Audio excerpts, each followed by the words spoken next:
কানাডার ইতিহাসে আজকের অন্যতম ঘটনা টরন্টো বন্যা। টরন্টো নগরীর এই রাস্তায় প্রতিদিন কয়েক লাখ যানবাহন চলাচল করে। আজ রাস্তাটি ফাঁকা, একদম ফাঁকা।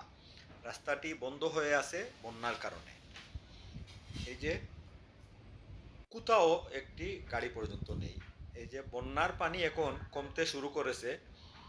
আরও কিছু সময় পর হয়তো এই রাস্তা ছেড়ে দেওয়া হবে। এই রাস্তা পুরোটাই ফাঁকা। এই টরন্টো বন্যা আজকের একটি স্মরণীয় ঘটনা, কানাডার ইতিহাসের একটি ঘটনা এটি। এই বন্যা দেখতে ডন নদীর উপরে অনেক মানুষ ভিড় করে আছেন, এখনো ভিড় করে ছবি তুলছেন। এই ডন নদীর তীরবর্তী বিস্তীর্ণ এলাকা ডুবে যায় বন্যার পানিতে। ক্ষয়ক্ষতি হয় প্রচুর পরিমাণে। এখন পানি নামতে শুরু করেছে, পানি অনেকটা কমেছে, নদীতেও পানি কমতে শুরু করেছে। এখন কানাডায় বিকাল 6:30।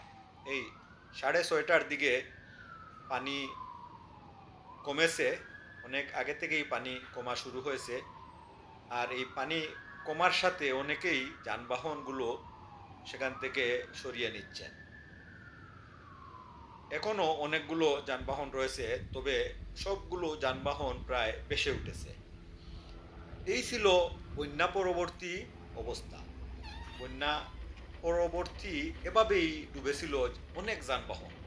অনেকগুলো যানবাহন রাস্তায় আটকা পড়ে যায়, পানিতে নিমজ্জিত হয়ে যায়। এই ডন নদীর তীরে এই যে যানবাহন আটকা পড়ে আছে বন্যার কারণে, বন্যার জলে প্লাবিত হয়েছে বিস্তীর্ণ এলাকা। এই যানবাহনগুলো বন্যার জলে ডুবে আছে, অর্ধ নিমজ্জিত, কোনোটা প্রায় নিমজ্জিত অবস্থায় রয়েছে। এই অবস্থায় এই বন্যা একটি বড় বন্যা হিসেবে স্বীকৃতি লাভ করতে যাচ্ছে। এত বড় বন্যা কানাডাবাসী এর আগে কখনো দেখেনি।